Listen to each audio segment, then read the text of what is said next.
Hello, Dr. Cliff again. Thank you for all the questions and comments from the last squat video.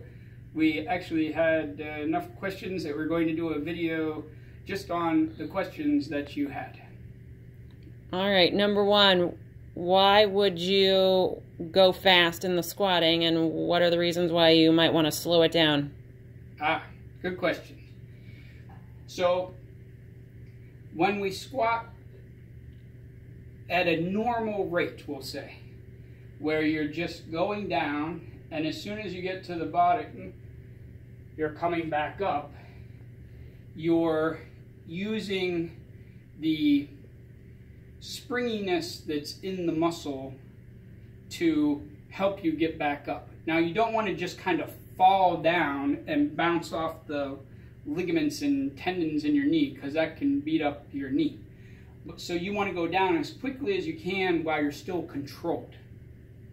And then that allows you, it's like building up energy in a spring, it allows you to come back up easier. Now, there are cases where you want to go slower to work on technique or to make the exercise intentionally harder while using less weight. So you can do what we call tempo squats, which I'll demonstrate. Tempo squats are where you go down for a certain count, let's say 6 seconds, and you're building up the time under tension where the muscle is working very hard, and then you pause at the bottom for a second or two, and then you come back up. So that total time that the muscle is working, instead of maybe being a second down and a second up, is suddenly 7-8 seconds of working and then just a second back up. Very good tool for getting stronger without using a huge amount of weight. If you're concerned about maybe how your low back feels when you squat, or your joints just feel a little beat up, you can use about half the weight and you definitely still will feel it. They can make you a little sore though, so you have to be aware of that before you do them. So a regular squat, we'll review, looks like this. And a tempo squat would look more like this. 1, 2, 3, 4, 5, 6. Then I hold it here for a second or two. Then I come back up.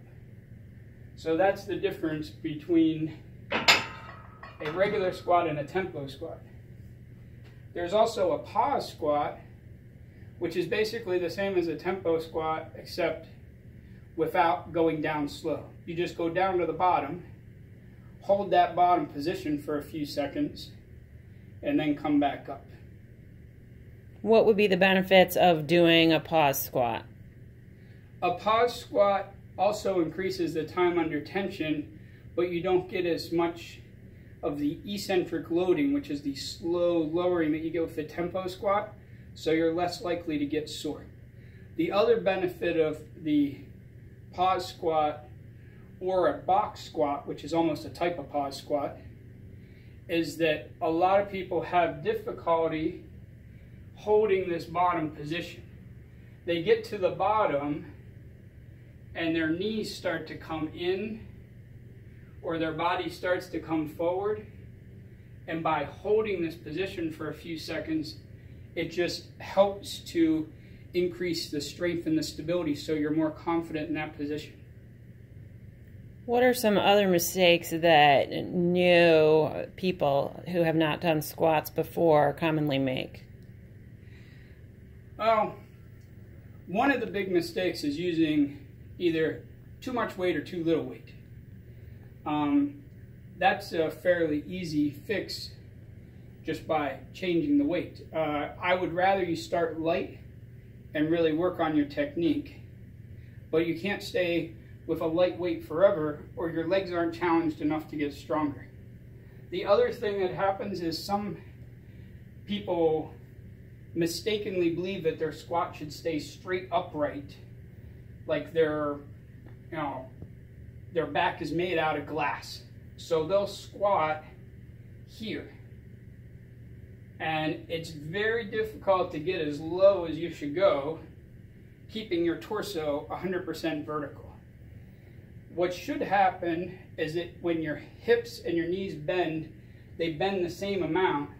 So your back's going to stay in a fixed position, but it's going to come forward some because anatomically this is just how your body is shaped. You want the bar, when it's on your back, to stay lined up with your hip and your ankle as you're bending. So if you stay too upright, you're suddenly going to be behind that. Your body probably won't let you get behind that because you'd feel so unbalanced, you'd fall down. So then people end up doing only like a quarter squat. If your bar gets too far forward, then you are in what we call like a good morning position, which is a different exercise where you're pushed way forward and then the bar is past your ankle, and this is a bad scenario as well. Okay, I think those are all our questions about the back squat. Next time we'll demonstrate and talk about some other squat variations. So thank you for coming to see the second part of the squat video. Remember, if you have any other questions or comments, list them below. If you like this video, give us a like and share it with a friend. Have a good afternoon.